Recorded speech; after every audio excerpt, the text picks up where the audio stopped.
In this lecture, we'll continue reading chapter 19 and then try to analyze the connection between chapters 19 and 18 and view them as one extended narrative and see how this helps us in understanding the evaluation of the different characters in the narrative. So we pick up in a very dramatic situation where the citizens of Sodom, the people of Sodom, surround the house, demanded from Lot to bring out his guests. Lot, in a very noble and courageous act, comes out, faces the crowd, one person facing all the rest, and rejects their demand, has a counteroffer, which in itself is not accepted. And the people of Sodom begin an attack upon the house, upon Lot, with an obvious threat to harm him. And then the angels enter the picture and pull Lot back into the safety of the house and strike the surrounding people of Sodom with a certain blindness, which we also suggested may have symbolic value of the moral blindness of the people of Sodom. So let's pick it up from there. Chapter 19, we are now on in verse 12. Then the men said to Lot, "Have you anyone else here, son-in-law, your sons, your daughters, and whomever you have in the city? Take them out of this place, for we will destroy this place, because the outcry against them has grown great before the face of the Lord, and the Lord has sent us to destroy it."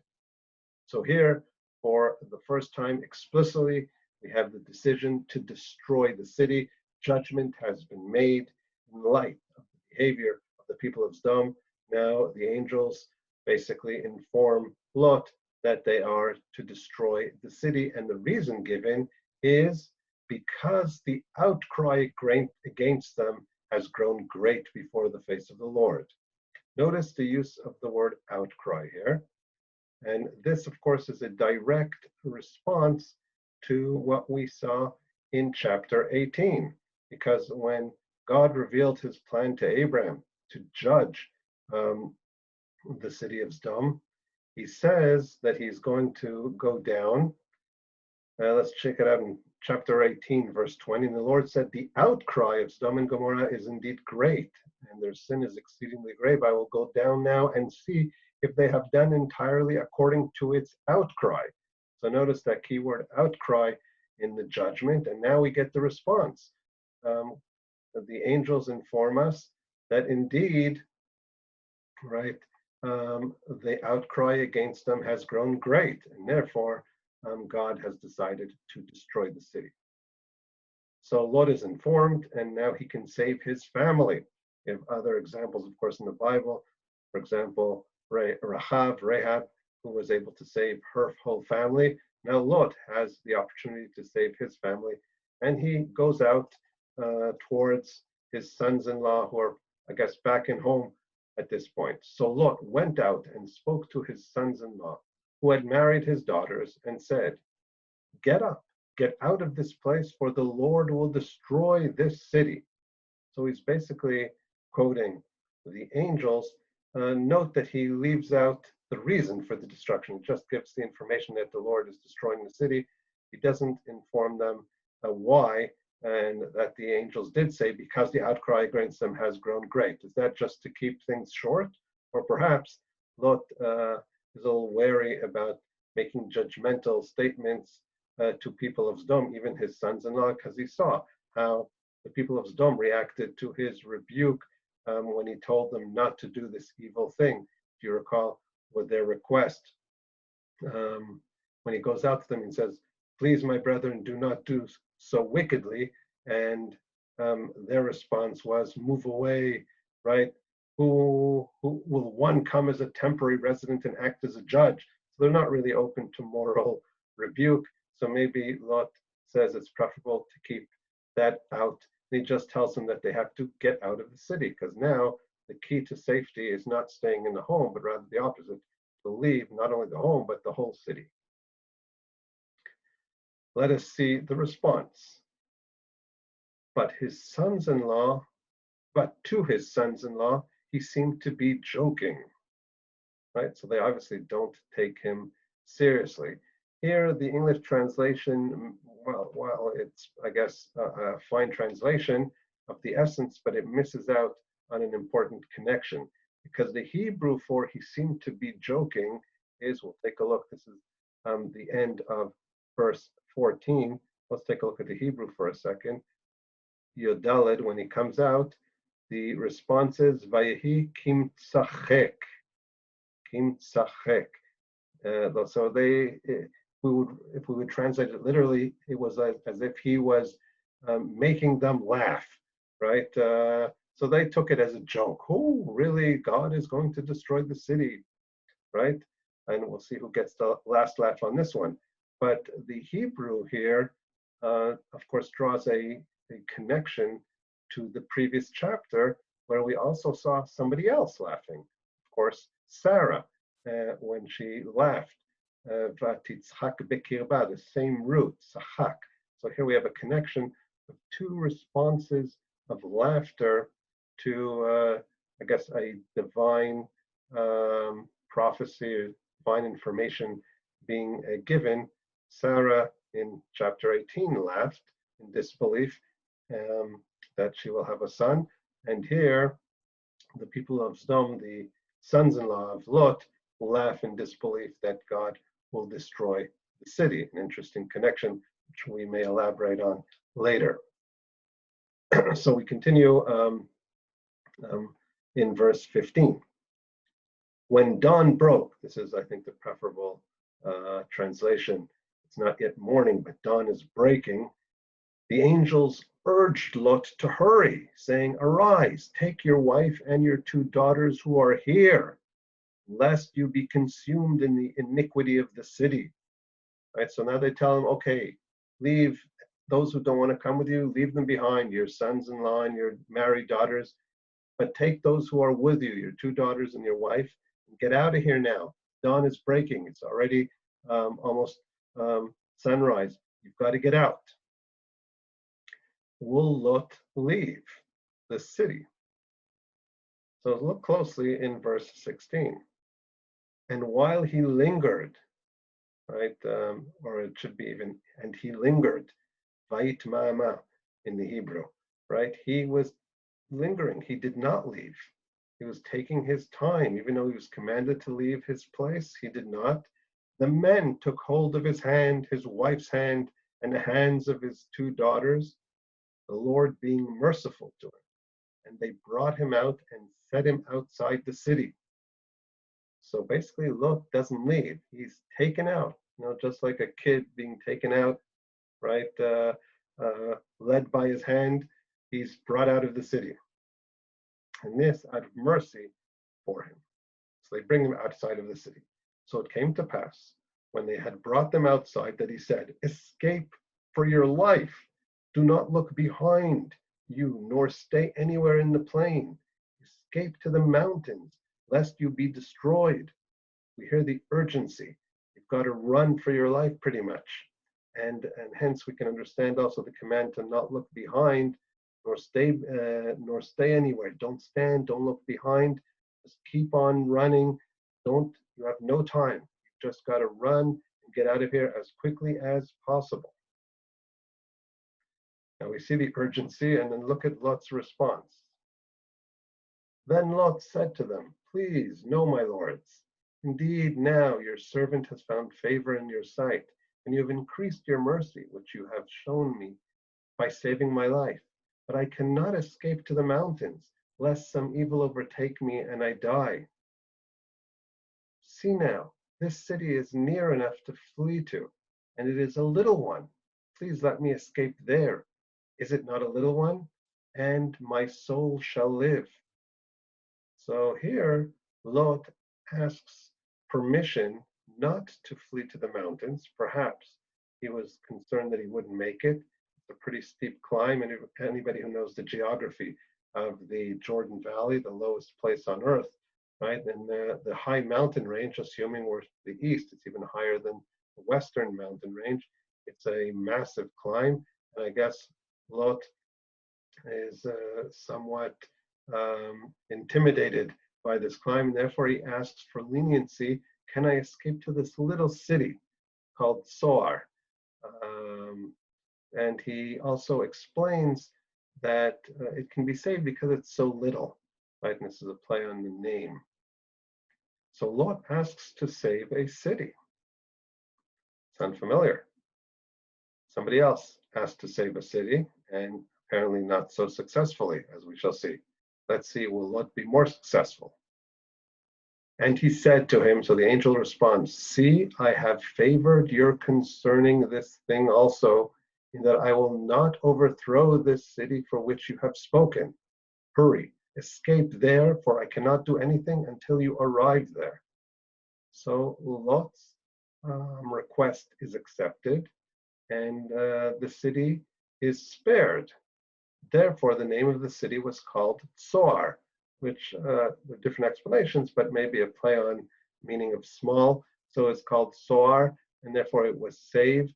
So Lot is successful in saving a city, something which Abraham was not in this case. We see that everything awaits Lot's safe arrival, right? And the angels cannot do anything until Lot is rescued.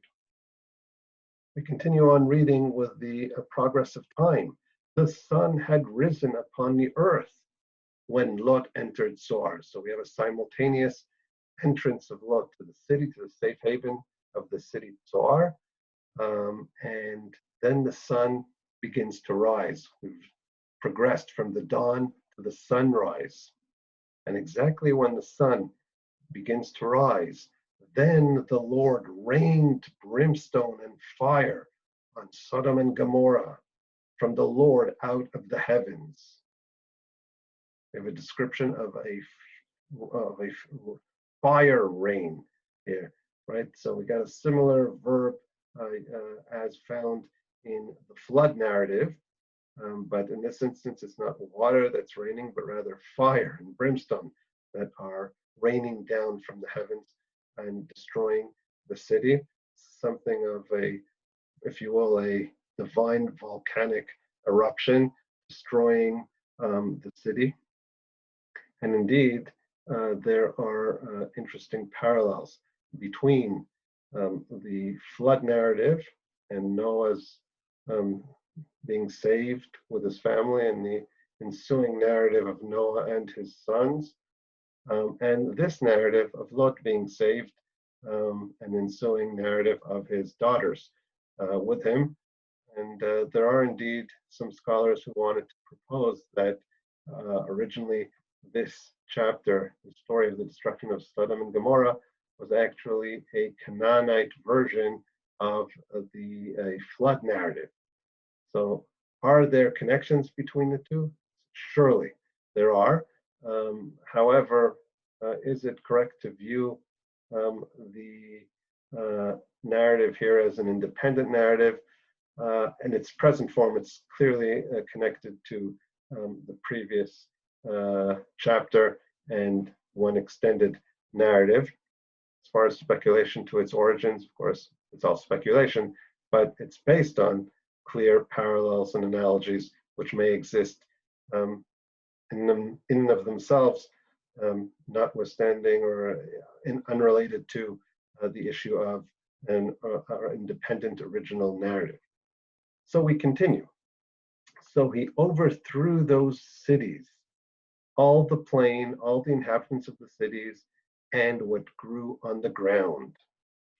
We have an interesting verb here showing destruction. He overthrew.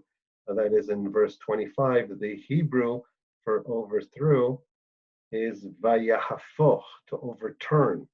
Right? He overturned the cities, and that may be an agricultural analogy, which is meant to describe total destruction, because just like the farmer kind of overturns the earth, so nothing remains.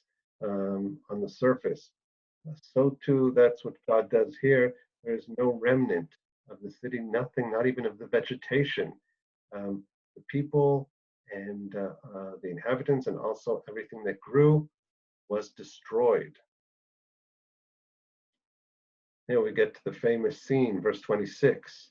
But his wife looked back behind him, and she became a pillar of salt. Right, and of course, this gave birth to many tourist attractions that were identified as Lot's wife that exist down next to the Dead Sea. What exactly are we to understand and make of this? So obviously, Lot's wife did not keep the command and looked back, and then she is totally destroyed and becomes salt. Why does this happen? So there are two major directions of understanding. One is that her death is an outcome of being exposed to divine divine appearance, right? We already know from other places in the Torah, particularly with Moses' request to see God, and God replies that flesh may not survive, no human flesh can see me and live, that exposure to the divine is very dangerous and lethal. So it could be that the destruction of Sodom involves a divine appearance, as if God coming down on the city. And therefore, when Lot's wife looks back, she is simply exposed to the divine and destroyed. An alternative understanding is that this is not just an accident, but her looking back basically reveals a connection to the city, an incapacity to disconnect. We didn't hear of Lot as a married person when he left Abraham, so it is possible that Lot's wife was a Sodomite woman. Maybe she was really connected. Remember, we don't have any mention of Lot's wife in the hosting, right, of the guests. He does everything, as opposed to Abraham's hosting, which involved Sarah's activity and other people. With Lot's hosting, it's only Lot. No mention of other household members. And therefore, maybe because that was counter to her tradition, to her culture, because she may have been a Sodomite, and her looking back may be an expression of connection. And hence, she is destroyed as a punishment because she is a Sodomite and carries the values of Sodomite culture. So this may not just be an issue of being exposed, but it actually might be a punishment for which is coming as a consequence of her connection to the wicked city of Sodom. And in verse 27, we have a peep back to Abraham. And Abraham went early in the morning to the place where he had stood before the Lord. That's when he was arguing with the Lord about the plight of the city of Sodom. So here we have a return to Abraham in the morning, and then he looks down upon the valley. Then he looked towards Sodom and Gomorrah and towards all the land of the plain. And he saw, and behold, the smoke of the land which went up like the smoke of a furnace. So we basically see smoke rising from the plain.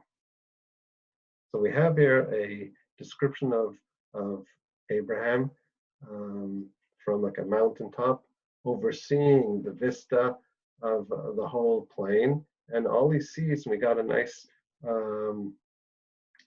simile here, that it is described like the smoke is rising like the smoke of a furnace. Now this verse of somebody overlooking the area of Sodom and Gomorrah and a description which involves also a simile I think should remind us of a previous verse that we've read in the Abraham Lot narrative. And I'm of course referring to the verse when Lot has to choose which way he wants to go when he separates from Abraham. And also over there, that was in chapter 13, and here I have the verse for you. We also read there of his overview, his looking. And Lot, this is chapter 13, verse 10, and Lot lifted his eyes and saw all the plain of Jordan, that it was well watered everywhere, before the Lord destroyed Sodom and Gomorrah. Like the garden of the Lord, like the land of Egypt as you go towards Zoar. Very interesting. So we've got two scenes where Lot and Abraham, each in his turn, basically from a mountaintop, look down towards the Jordan Valley. And of course, they see totally opposite visions. Lot sees everything green. He sees how the Jordan Plain, Jordan Valley is so well watered. And there are two similes here, like the Garden of the Lord, Garden of Eden, like the land of Egypt, right? I'm talking about the Nile area, something which is so well watered with so much vegetation, right? And interesting, we have the foreshadowing, the instruction, the information. This is before, of course, the destruction of Sodom and Gomorrah. And fascinatingly enough, we also have a mention of Zoar as you go towards Zoar, right? All these connect us with this scene that we're reading now, Abraham this time, seeing from above, and we see how one saw Sodom in its wealth and its affluence and its being so fruitful and vegetative, right? And the other one sees a totally opposite, a vision of fiery furnace. One sees the Garden of Eden, right? And the other one sees a vision which is similar to how we perceive hell, fire, right? Totally opposite. Of course, Abraham saw the final, all right, state of the area. It's, if you will, it's naked truth. It's reality behind the veneer of everything being so beautiful and green, as Lot saw. Then we have a verse which is very interesting, verse 29. And it came to pass, when God destroyed the cities of the plain, that God remembered Abraham and sent Lot out of the midst of the overthrow, when he overthrew the cities in which Lot had dwelt. So it's kind of like a narrator's comment here, summarizing what happened. We've already read about it, but what's interesting is that the narrator here in this verse attributes the saving of Lot to God remembering Abraham, and as a consequence, sending Lot out of the overthrow, which is somewhat surprising, because up till here, we've basically had the sense that Lot was being saved because of his hosting the guests, his taking care of them, and then as a reward being saved because he is not evil like the people of Sodom. But now in this verse, there's like a totally different perspective. He's being saved thanks to Abraham, not because of Lot's own actions, which kind of goes counter the grain of the narrative up to this point. We can point out another issue which some diachronic critics have mentioned, and that is that this verse uses the name God, right, in Hebrew Elohim, whereas the whole narrative from the beginning of chapter 18, right, if we head back to the beginning, it uses the word Lord, Shem Hashem, right, appearing, and also my Lord. We have also in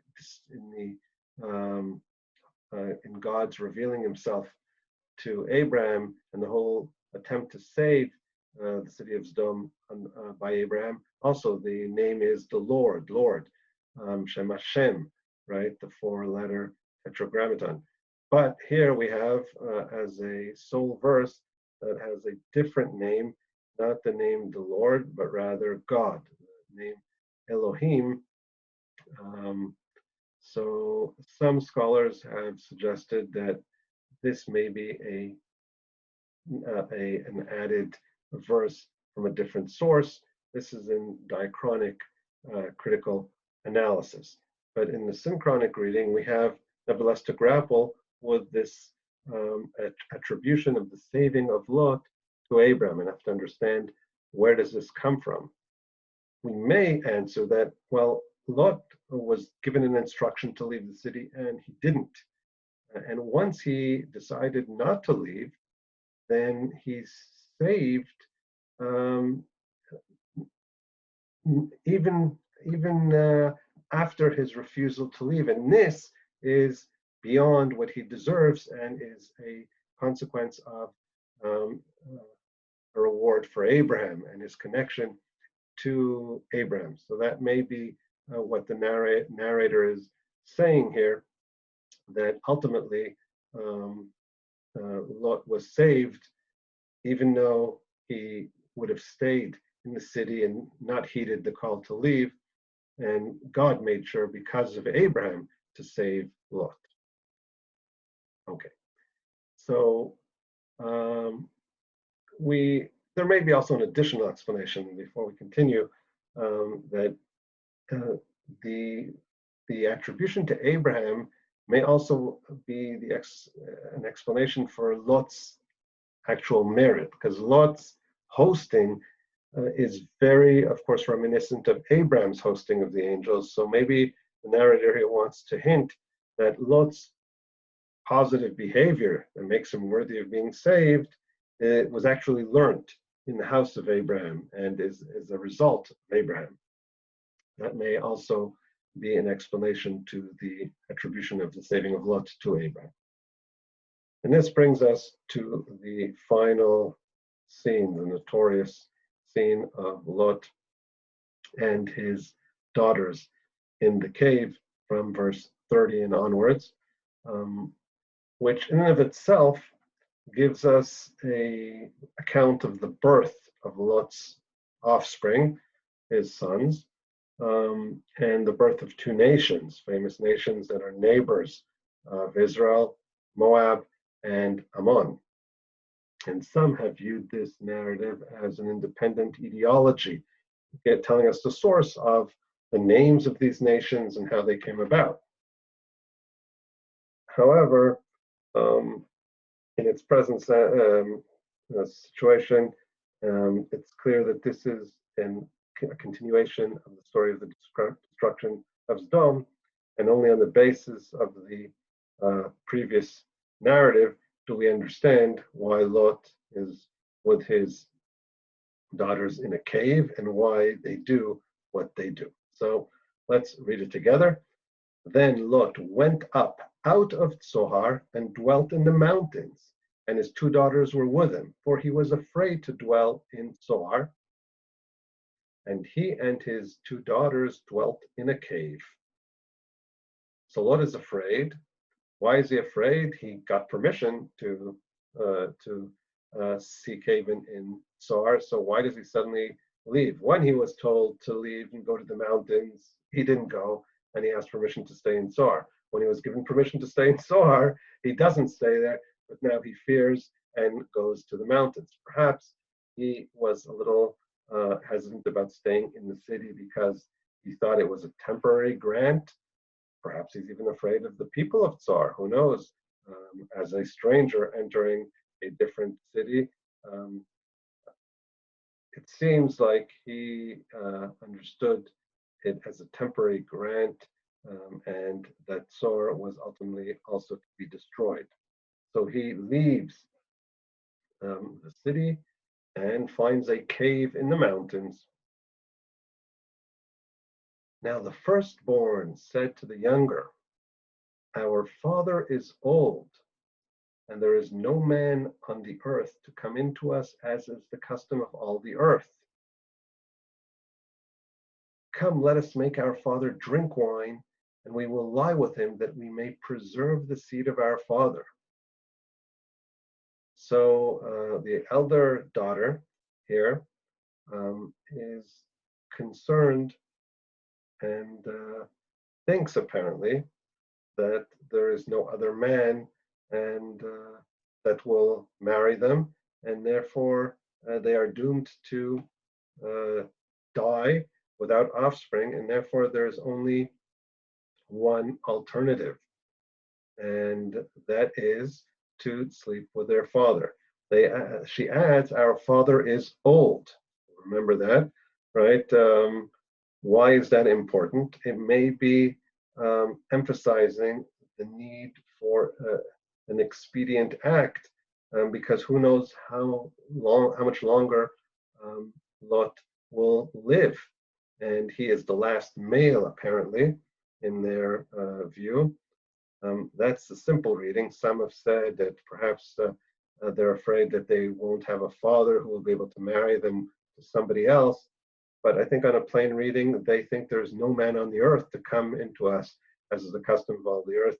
They may have viewed this event as a cataclysm that affects all of humanity, and they might have thought that Zoar was also destroyed and no humans are left. Well, they're obviously wrong, but we'll take them on their assumption to understand how they're acting. So her suggestion is to get their father drunk so that they will perform incest and sleep for the purpose of preserving the seed of our father, namely to have offspring. So they made their father drink wine that night. Now we expect them both to sleep because that was a suggestion, but we read, and the firstborn went in and lay with her father, and he did not know when she lay down or when she arose. In other words, he was totally out drunk and wasn't aware of anything that happened, and not when it happened nor when he woke up, totally blanked. It happened on the next day that the firstborn said to the younger, indeed, I lay with my father last night. Let us make him drink wine tonight also, and you go in and lie with him, that we may preserve the seed of our father. Now, we try to understand, okay, you want to have offspring. Why isn't it enough to do it once? Why does the younger daughter also have to? And the answer is, of course, very simple. Because statistically, most likely, there's no benefit of just one of the daughters sleeping, because they'll only have one offspring, and of course you need two, and more specifically you need a male and female to have continuity. So for that reason, it will only make sense, if you decide to take this rash action, of course, that it's done twice. Will the younger also listen? Then they made their father drink wine that night also. So apparently Lot likes to drink his wine 2 nights in a row. And he gets totally drunk that night as well. And the younger arose and lay with him, and he did not know when she lay down or when she arose. So once again, totally drunk and unaware of what happened. A couple of comments here on the description and the language. Some have said that the language used for the younger is a little more delicate, and also the names given, as we'll read at the end of the narrative, there's a difference between the two. Perhaps. I don't think that's the key point here. What is the key point is, for starters, the depiction of Lot not knowing. And of course, there is a play on meanings here of the word. The word know, of course, is a translation of yada, right, in the biblical Hebrew, which of course carries two meanings. It has the normal meaning that we use today of cognitive knowledge, but of course it has the sexual meaning of knowing. And in this sense, there's an irony, of course, because Lot did not know cognitively that his daughters knew him in the sexual sense. So he's totally unaware of what's going on. And of course, if we continue the analogy with the story of the flood, so also Noah got drunk, but with the one major difference, because when he woke up, he knew what his younger son did. And here, Lot doesn't know, and hence there's that term of being drunk like Lot, right? Somebody who's totally out of it, not aware of anything that is happening. This description here is interesting because these two daughters basically use their father sexually, right, in order to procreate and have offspring and, in their eyes, save humanity. And it's interesting, and the sages already commented that there's a measure for measure, because Lot earlier on, of course, offered these two daughters to the people of Sodom. In other words, he was willing to use them sexually in order to save his guests. So the sages see here a certain measure for measure. He who wanted to use his daughters ends up being used by his daughters in the same vein, in a sexual manner. A central question, of course, here is how to evaluate the actions of the daughters, and we'll get to that immediately after concluding our reading. So, were they successful, the daughters? Let's read on.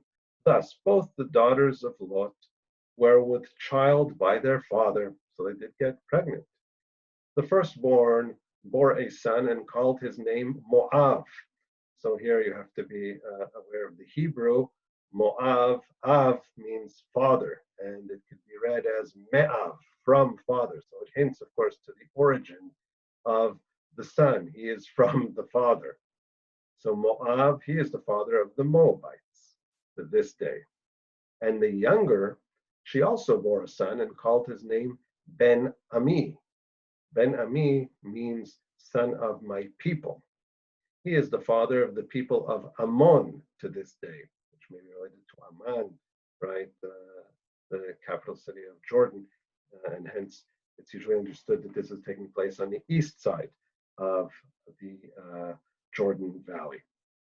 In any event, we have two names, one a little more explicit and revealing of what happened, the name Moav from the firstborn, the eldest daughter, and the other one a little more, I guess, not direct, indirect in hinting to what happened. And that's one of the reasons why some see a difference between the two daughters, the first being totally irrespecting of her father and saying things in an upfront way from father Me'av. In any event, we have to evaluate the action itself. Does the text take a stance on the actions of the daughters? It's of course a shocking scene of incest, but we don't have an explicit verse saying that they did an abomination and they slept with their father, even though this an act of incest, of course, is a very severe sin according to Torah law. There is no explicit negative evaluation of this action. And this has led to disagreements already amongst very early commentators, and even to this day amongst modern commentators in evaluating the action, where some have viewed this action as a virtuous and courageous act, and the daughters are understood as being heroes, heroines, for what they're willing to do, very difficult actions in order to save, in their eyes, humanity. While others say that such an act can only be viewed in a negative light because of it being so extreme and considered to be so sinful. There's no explicit, right, critique, and that allows for different readings, and perhaps it's left kind of in the air. It's kind of a very neutral account of how things happen, even though, of course, the reader may be somewhat shocked by the account itself. So with this, we basically, the curtain falls on Lot. We no longer hear of him. We conclude with the mention of Lot's offspring. And just like we had a mention of a promise of offspring for Abraham in chapter 18, given by the angels, so here we have an actual account of the offspring of Lot, his children / grandchildren simultaneously. And this is the closing scene of Lot, where we find him totally drunk in a cave, unaware of what's happening, being manipulated and used sexually by his daughters, total breakup of the family, right, and of family standards. He no longer has a wife, and the family is broken. He has none of his wealth. He's basically in a cave with nothing and unaware of what's happening. Pretty tragic conclusion, at least though the mention of offspring and having two nations develop from this leaves a future. I don't know how much of a noble future, but an existence continues afterwards from Lot. But it is definitely not a very noble picture, closing picture of Lot as the curtain comes down upon him.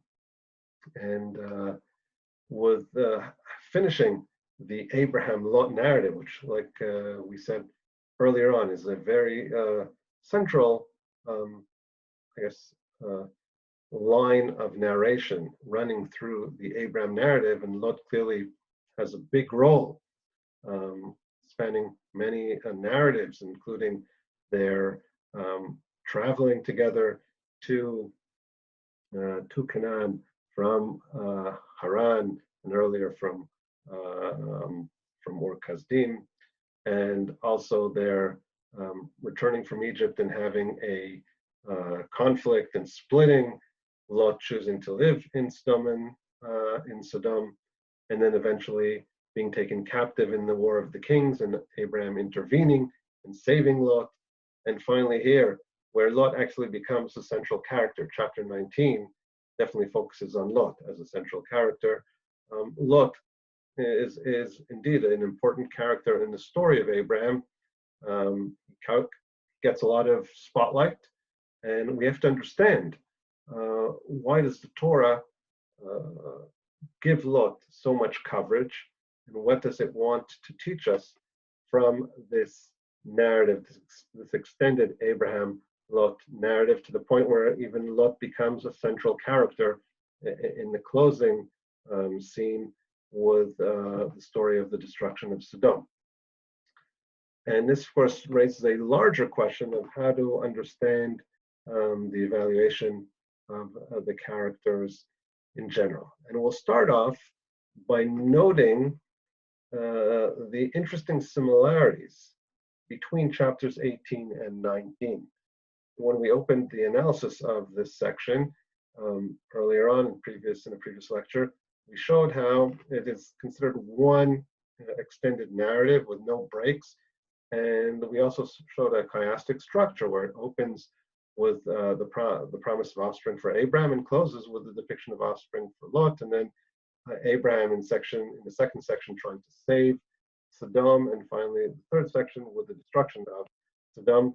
We see a clear structure and a clear extended narrative that runs with the visit of the angels, and the angels first coming to Abraham and then to Lot, and has a clear flow of time, midday with Abraham, and then evening, night, and dawn, and then sunrise, and then the following nights in the cave.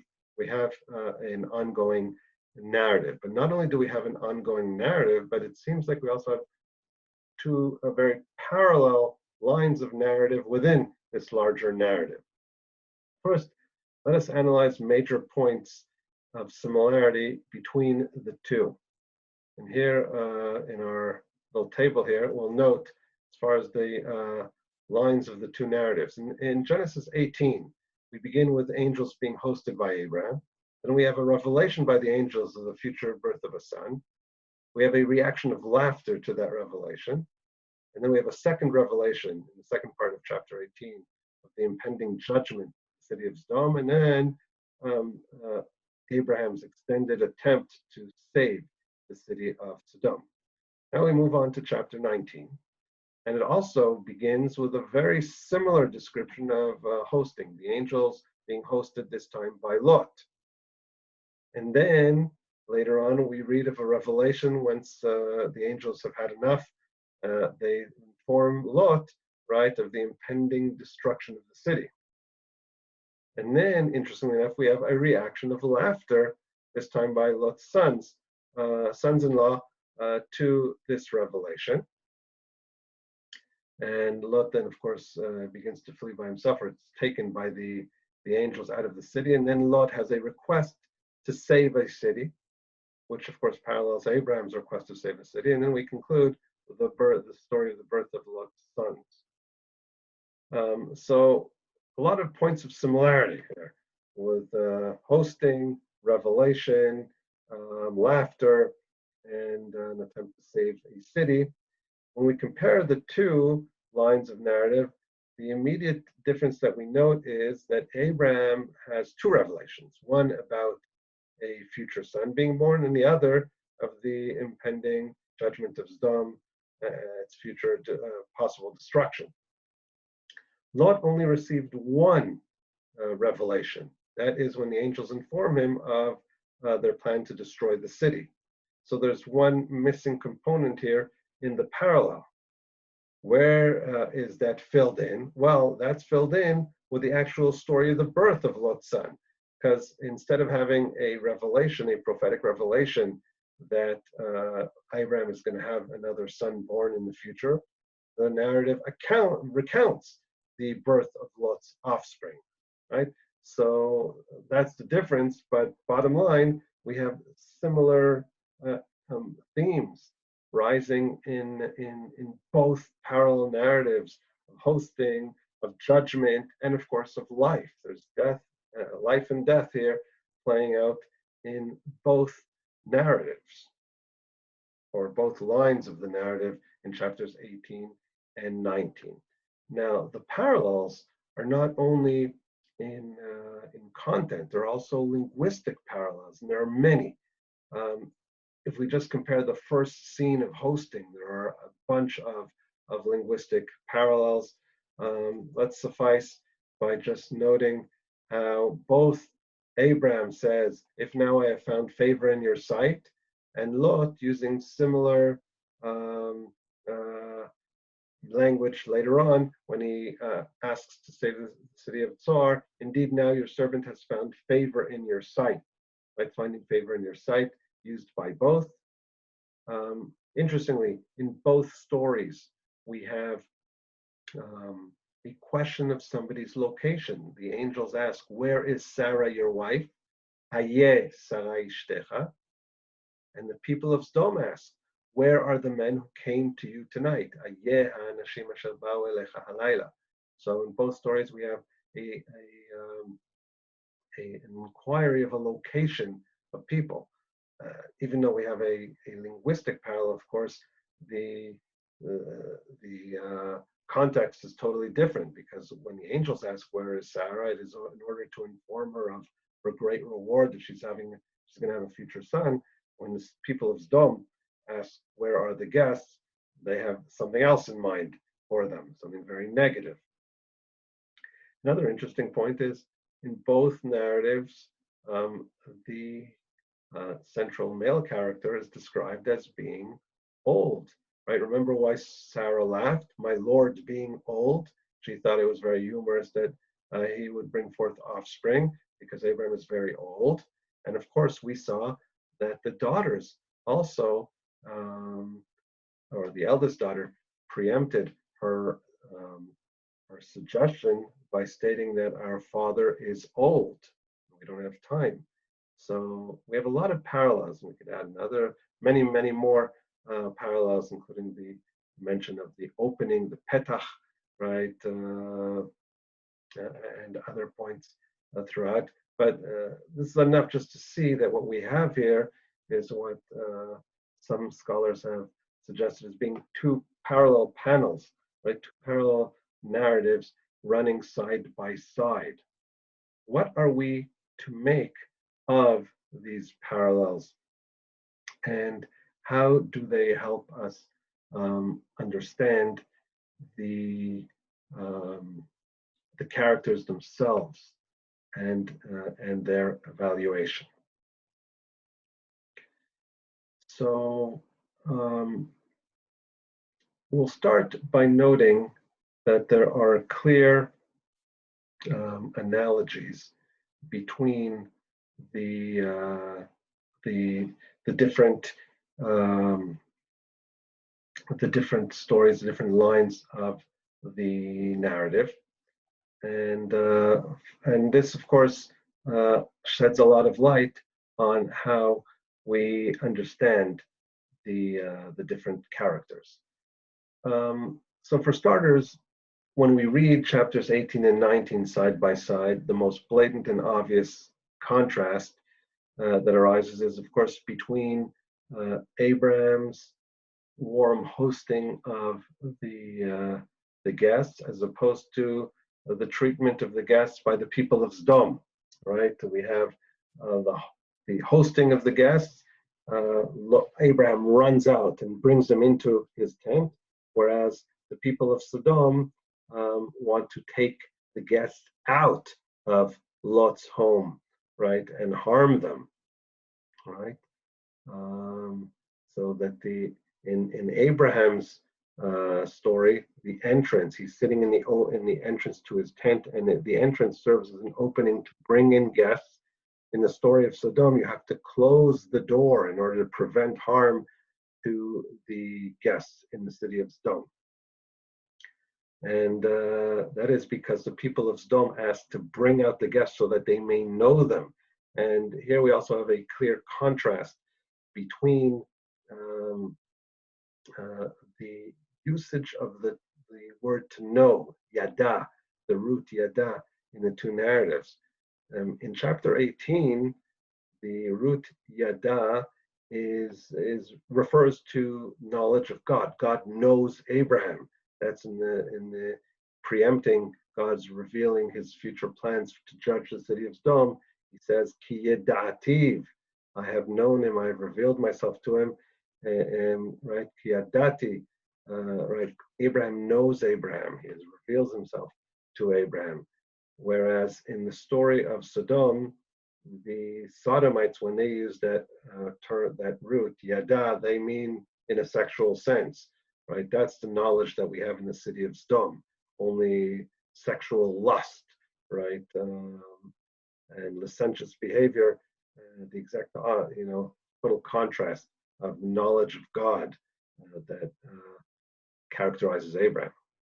Another, of course, sharp point of contrast between them is how they relate to judgment, right? The word mishpat, right? Abraham is known as one who stands for justice, right? And he asks, well, God will judge of the earth, not do justice. Shofet kol haaretz lo yaseh mishpat. Whereas the people of Sodom reject any judgment, right? His sons-in-law laugh at the idea that the city will be punished. And when Lot rebukes them not to do this evil thing, they say, will one come and judge us? They reject his right to judge. They reject any even a divine judgment. Nobody's going to tell them what's right and what's wrong. And of course, that leads, all these things lead to totally opposite evaluations of the characters. Abraham, of course, is the chosen. God says, I know that he will teach his children to walk in the ways of God,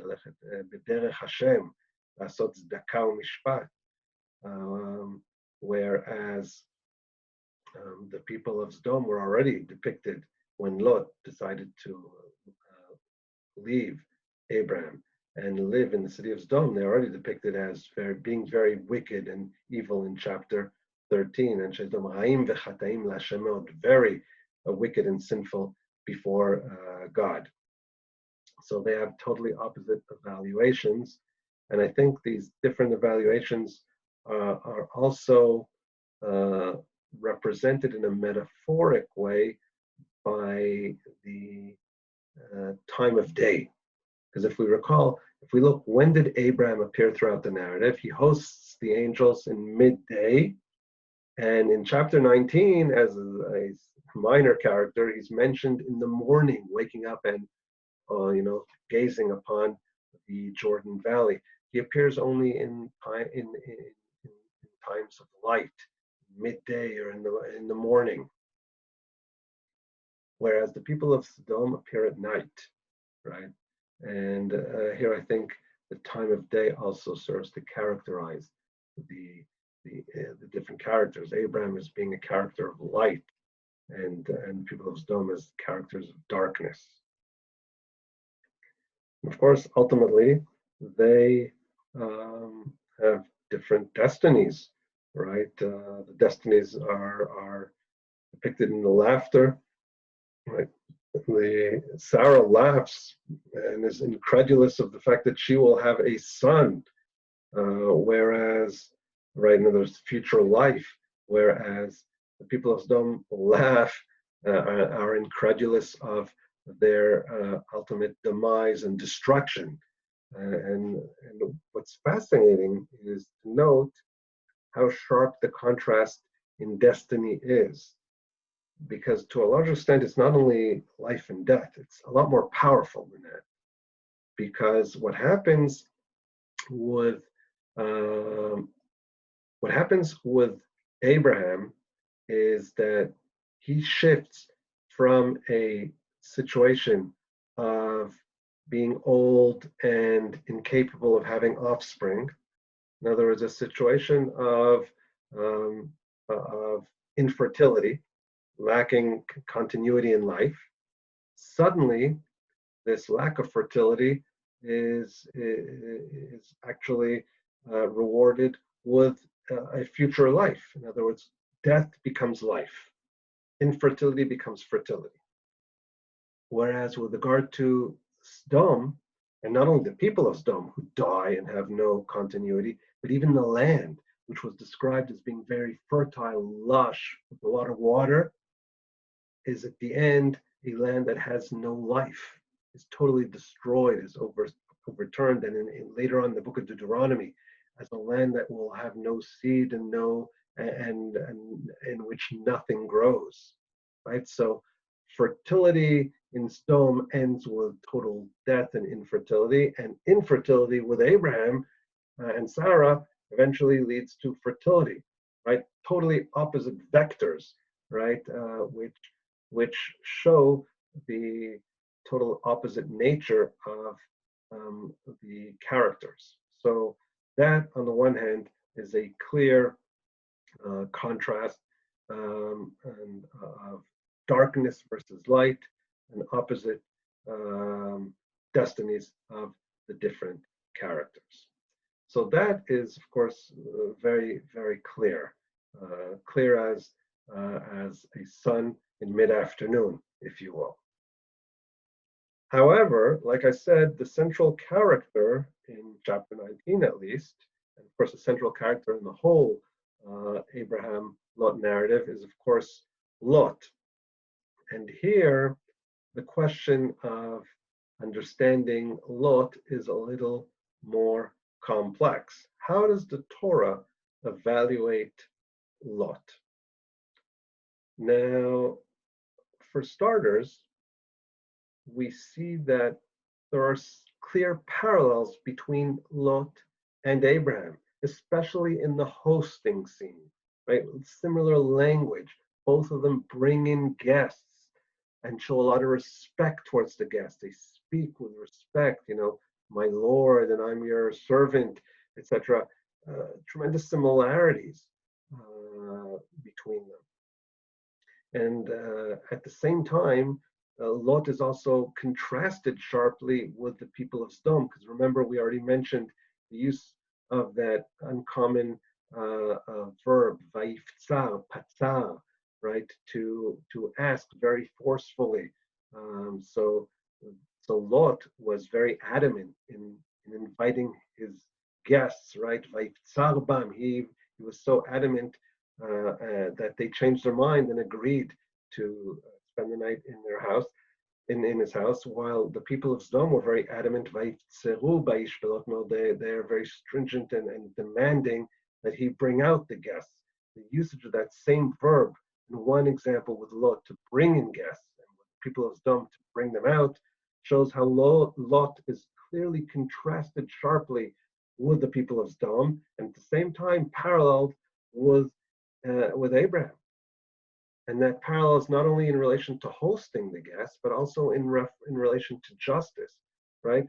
Abraham argued with God about justice in trying to save Sodom, and Lot also um, expresses moral evaluation and judgment when he rebukes the people of Sodom and tells them they shouldn't do this evil, right? So both of them also have an aspect of judgment, and standing behind moral evaluation. And what's interesting is that also in both Abraham and Lot try to save a city. That's another parallel. Um, there may be differences between them, and there are, but at least on a surface level, we see both of them trying to save, and Lot even being successful in saving a city. Lot is even successful where Abraham failed. So, on the one hand, it is clear that Lot is parallel to Abraham and contrasted with Sodom. And there are traditions that view Lot also as a righteous, right, hero. In the Christian tradition, in the New Testament, the Christian Bible, Lot is viewed as, as a righteous, noble figure, like the Samaritan who hosts, right? So is Lot depicted as a righteous person. However, the situation is a little more complex because Lot is not only compared in an analogous way to Abraham, I believe he's also contrasted with Abraham. Where do we see points of contrast between Abraham and Lot? For one, both Abraham and Lot were asked to leave their city. Abraham, in the beginning of the narrative, right in chapter 12, is told, Lech lecha, go, leave your city, and he leaves his city when he's commanded to do so. Lot was also told to leave his city to save his life, but he didn't. He had to be carried out.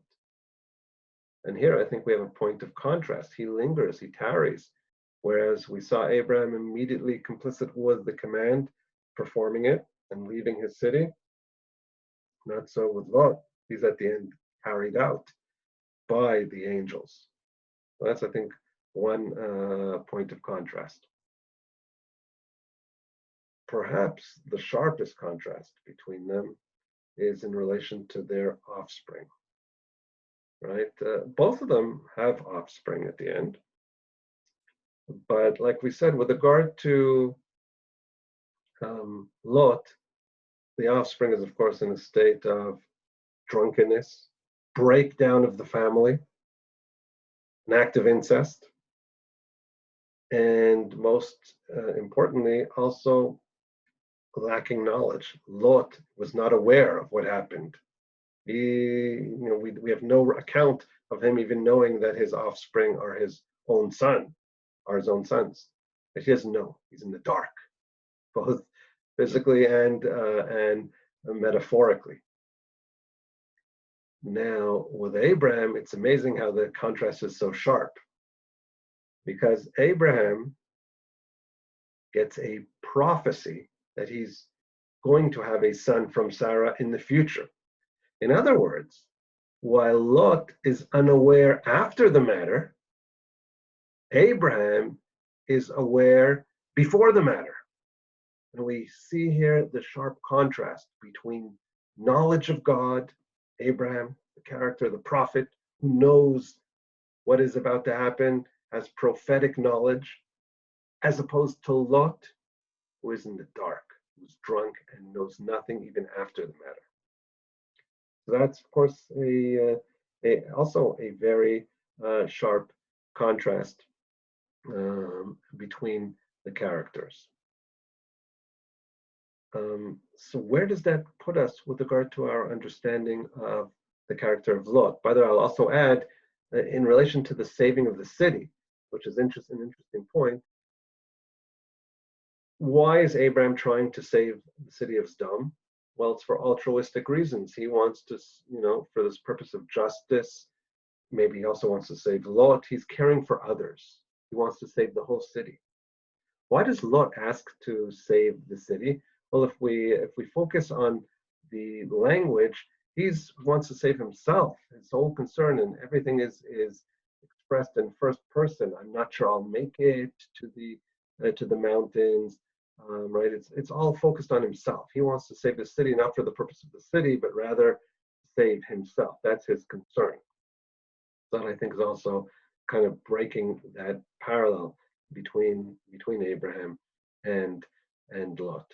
So where does that leave us with Lot? And like I said, there are certain traditions that view Lot as a righteous character, and others view him as a very negative character, similar to the Sodomites, particularly very hostile reactions to his offer, his betrayal of his daughters before the people of Sodom, amongst both earlier and even modern day commentators. So, how is Lot to be evaluated? If we return to the concept of time, I think we have something very interesting here. As I mentioned, Abraham throughout the narrative appears only in times of day, midday or morning. People of Sodom appear at night. What about Lot? When does he appear in the narrative? Well, we find him in the beginning of the narrative, in the beginning of chapter 19, sitting at the gate of the city. And there we have the mention of the time. When does it take place? Let's take a look again here. Came in the evening. Right? It's not at night, but it's evening. Later on, we have Lot appearing when? At dawn, right? When dawn broke, we continue with the description of the event. And Lot makes it into the city when? Exactly as the sun had risen. So we have him in chapter 19 appearing in the evening and at dawn towards the sun rise. Then he disappears. And I think this may also be indicative of his evaluation. I think here the time adds to characterization. Lot is not like Abraham in mid-afternoon, a character of light, nor is he like the Sodomites, character of total darkness. He's somewhere in between. He's not all darkness, not all light. And hence, by the way, Lot is never explicitly evaluated in the narrative. Contrast to both Abraham and the people of Sodom that are explicitly evaluated either as being righteous or wicked. There's no evaluation of Lot.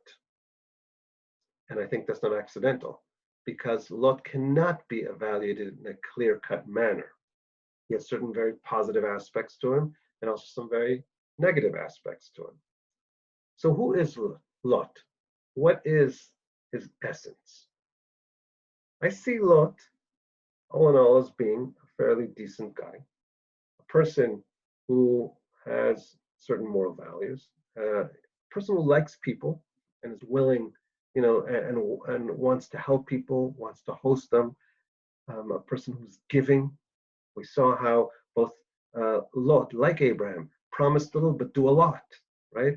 He didn't promise any food, and then he makes a feast for them, etc.